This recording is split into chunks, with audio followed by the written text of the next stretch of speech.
bonjour, bonsoir, bienvenue dans cette nouvelle vidéo. Merci aussi aux personnes qui ont visionné la première partie de cette upgrade machine 400 volts vers 230 mono. Merci à ceux qui ont laissé un petit like, qui se sont carrément abonnés. Franchement, ça fait hyper plaisir, ça donne envie de continuer pour la suite. Donc voilà, dans cette vidéo, on va principalement voir le reste du câblage. Bon, j'ai déjà attaqué une grosse partie que je vais vous montrer au fur et à mesure de la vidéo. Mais on va essayer de boucler cette partie-là. Peut-être pas à 100% parce qu'il me manque le variateur de la broche qui n'est pas encore arrivé. Mais voilà, on pourra finir le plus gros. Faire les premiers essais de la partie puissance. Pas les commandes moteur, mais partie puissance. Parce que j'ai pas encore mis de l'huile dans la boîte. Je voulais la nettoyer d'abord, etc. On verra ça ensuite. Et on va commencer tout de suite. Quoi. On va arrêter de parler, on va commencer. On va changer un bouton sur la boîte à boutons. Et je vous explique ça en même temps. Comme discuté dans la première vidéo, pour sélectionner mes axes, comme j'utilise un seul variateur, donc je dois sélectionner l'axe que je dois commander. Comme il y a un moteur pour l'axe Z et un moteur pour l'axe YX, on va enlever celui-là. Mais je dois aussi passer deux câbles pour pouvoir alimenter celui-ci parce qu'il n'y en a pas assez là-dedans. Et pour ça, je dois démonter le bras. Donc on va voir ça ensemble. Ça va pas être compliqué, je sais pas comment ça s'enlève. C'est pas simple. Je vais mettre mes lunettes. Je sais pas si ça s'enlève depuis ici. Ouais, je pense qu'on a les clés et ici. Une vis pointeau n'est pas tirant. Alors ça, c'est une vis pointeau. Donc ça doit s'enlever. Ouais. Oh putain, j'ai... Oh, fichier. J'ai pété la gueule. Bon, voilà. Après, je vais... Comment faire?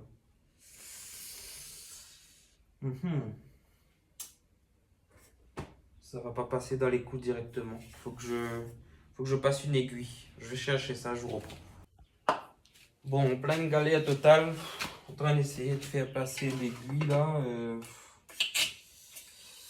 Dans des coudes. J'essaie de l'attraper pour le... Mais... Catastrophe. Catastrophe.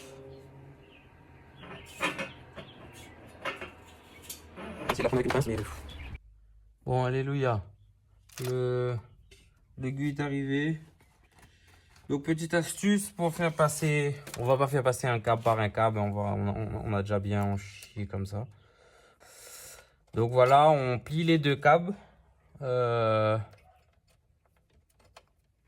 On va faire on va faire le moins épais possible. Hein. On va essayer de faire le plus épais possible. Oh, putain. Comme ça, on estime la longueur, on tient deux phrases avec lui. Et on a nos deux câbles qui vont arriver directement. Et on voit là, c'est pas machin. Et on tire de l'autre côté. Yep. Allez, c'est parti. On va tirer le câble. J'espère que j'ai pas abîmé d'autres câbles en passant l'aiguille, parce que ça peut arriver. Sachant que les câbles sont pas protégés, ils sont juste... Ça bloque. Je vais celui-ci. C'est épais, c'est serré, c'est coudé, c'est ferraillé. Tout qui va bien. Excellent. On va mettre 2 heures à passer deux câbles. Tout va bien.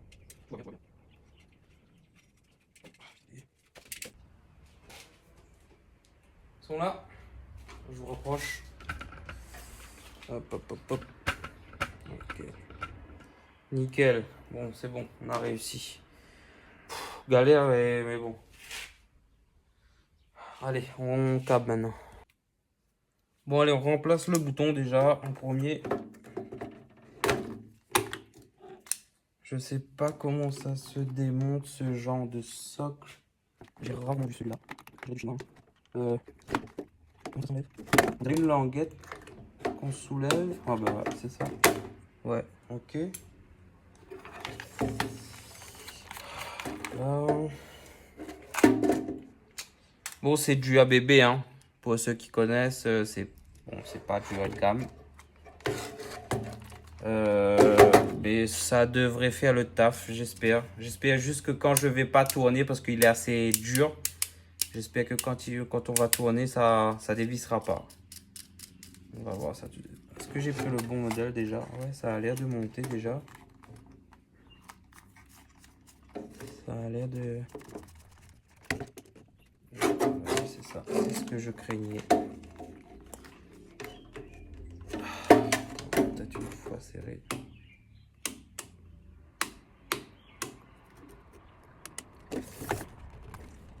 On va bien le serrer, j'ai pas envie de le serrer avec le PC, c'est pas stop. Oh, ça a l'air pas mal. Bon, allez, on came maintenant. 3 et 4, contact ouvert.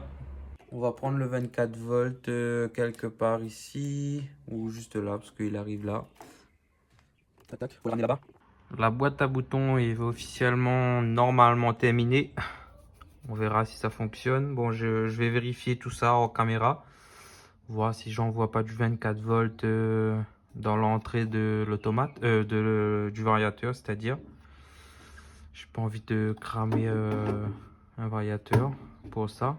Donc je vais vérifier tout ça en caméra, mais normalement, une fois vérifié, ça devrait être ok. Pour l'armoire électrique, j'ai quasiment terminé. J'ai décablé les entrées variateur, commande bouton, pour éviter ce que je disais, d'envoyer du 24 volts là. Bon, j'ai testé ici à mon transfo en continuité. J'ai pas de lien avec le 24 volts, mais on sait jamais.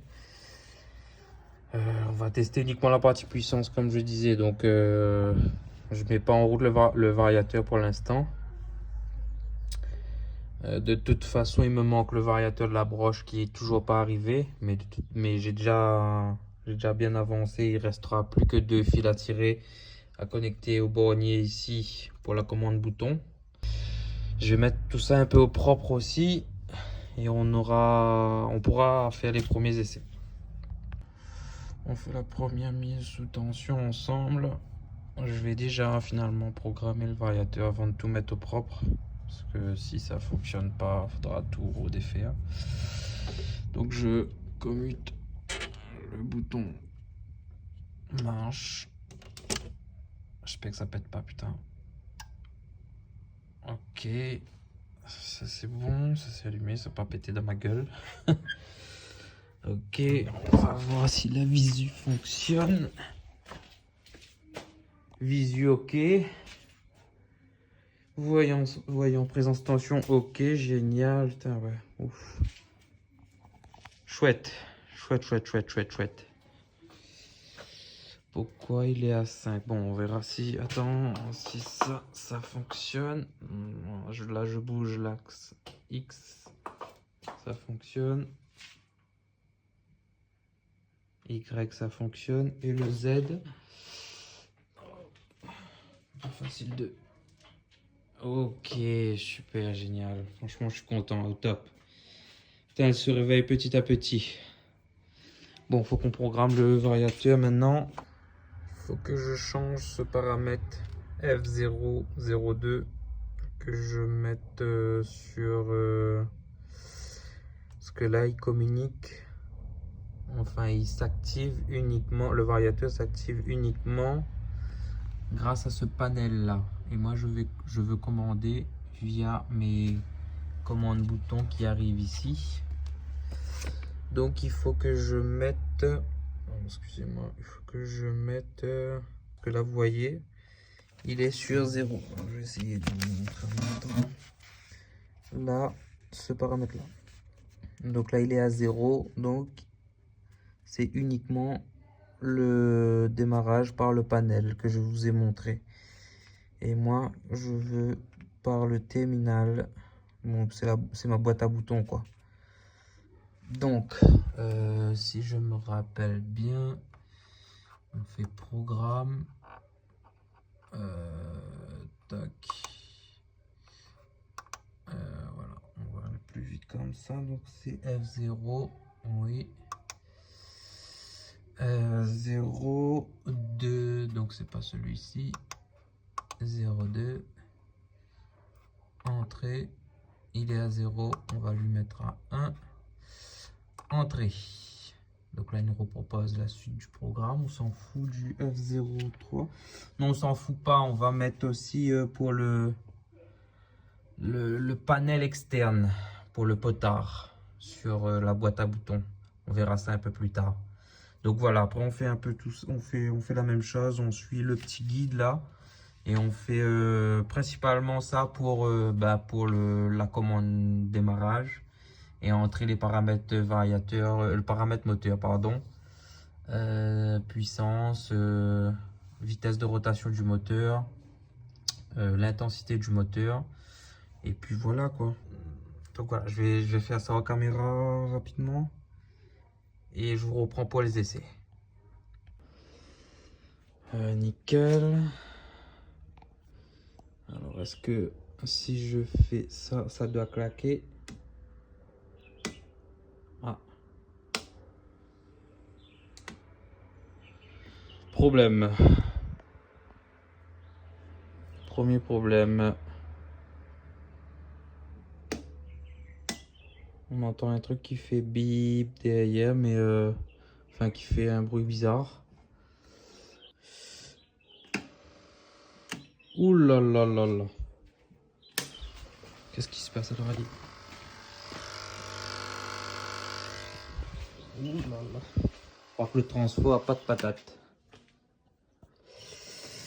Bon, ben je vais chercher le problème. Je sais pas qu'est-ce qui se passe. Bon, voilà ma connerie. Alors, oh putain, c'est pas facile de filmer et de... J'ai mis 12 volts au lieu de 24. Là, j'ai mal câblé, quoi. En fait, il faut que je remplace mon 0. Là, j'ai bien 25. Mais en fait, moi, j'ai câblé 0,24. Alors qu'il fallait mettre le 0 ici. En fait, il faut que je décale mon 0 quelque part, quoi. Faut que je décale mon 0 ici. Parce que là, vous voyez, on a bien 24 volts ici. Oh, voilà. Deuxième essai.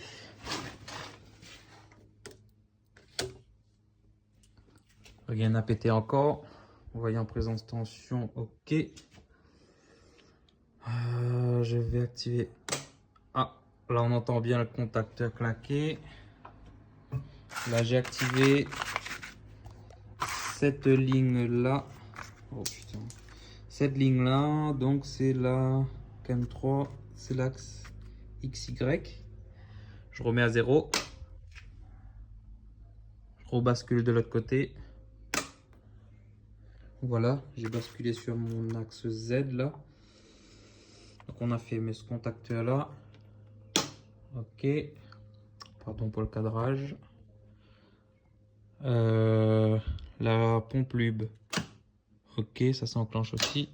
La partie puissance, on va dire que c'est ok. On a eu quelques soucis, enfin de ma faute. Je me suis trompé de sortie sur le transfo. J'ai mis du 12 au lieu du 24. Mais bon, c'est rentré dans l'ordre. En mettant en propre, c'est déborgné un peu à la chinoise, quoi, hein, en mettant en propre le câblage dans l'armoire électrique. Il y a des fils qui se sont décrochés du bornier, pourtant bien serré. Voilà, bon, enfin bref, c'est bon, ça fonctionne. Partie puissance, la visu, ok.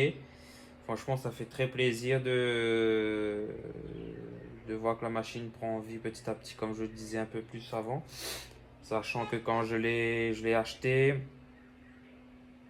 je ne l'ai pas essayé, j'ai fait confiance à 100%. On m'a dit que ça fonctionnait. De toute façon, j'avais pas tellement de choix. Donc là, bon, j'ai pas testé encore grand chose, hein. La visu fonctionne, la partie puissance, comme je disais, ça fonctionne. J'avais testé les moteurs Omega Med, il n'y avait pas l'air d'être défectueux, aucun des trois moteurs. Donc ça devrait aller. Je vais vous montrer l'armoire au propre. Donc voilà l'armoire maintenant, une fois terminée. enfin déaminé à moitié. Il faut qu'on installe l'autre variateur. Je pense qu'on va faire ça tout de suite. On va prendre le vieux là qui a explosé. On va préparer la fixation, comme ça quand le neuf arrivera, on va l'installer de suite. Mais voilà, il est quasiment, enfin il est terminé pour moi, hein. Il restera juste des fils, quelques fils à mettre sur le nouveau variateur. Et puis voilà quoi. Ça aurait été trop beau. Bien évidemment, ça rentre pas. Je me suis fait un peu, voilà, j'avais pas pris ça en compte. Effectivement, il est plus gros vu que c'est le moteur de, enfin le variateur de la broche. Putain, ça me casse les bonbons là. Putain, j'avais pas pensé à ça. Bon, bah je réfléchis. Bon, bah finalement, oups, pardon. Finalement, ce sera comme ça. Je peux pas garder le chemin de câble juste ici, malheureusement. Il est un peu trop gros le variateur. Donc voilà, on n'aura pas besoin de faire de trous taraudés. J'ai une petite chance, il y a juste un trou ici. Je tombe dedans, l'anthrax. Donc ça c'est good. Donc bah, il n'y a plus qu'à attendre l'autre variateur quoi. Mais voilà, finalement ça devrait ressembler un peu à ça. C'est pas très joli. Mais est-ce que j'ai d'autres options? Pas trop. Donc voilà, on arrive au terme de cette vidéo. Merci à ceux qui ont resté jusqu'à la fin. C'est encore un peu brouillon mes vidéos, mais bon, j'espère que ça viendra avec le temps. Donc on a terminé principalement la partie élec. Il reste quelques petits détails. On terminera à 100% une fois le variateur arrivé. On va ajuster les paramètres variateur aussi par la suite. Mais voilà, donc dans les prochaines vidéos, on va voir le nettoyage. Enfin, je vais dégrossir la machine pour que je puisse remplir l'huile et voir la fuite, où se situe la fuite de la boîte des avances de l'axe XY. Ensuite, ben voilà, principalement, on va faire un peu d'impression 3D aussi pour imprimer pour les supports des, comment ça s'appelle, des panels externes pour le réglage des vitesses qui sera situé sur la boîte à boutons qui est juste derrière moi. Et on va faire les premiers essais moteurs aussi dans la prochaine vidéo, j'espère. Mais voilà, donc merci encore à tous et à très bientôt pour la prochaine vidéo.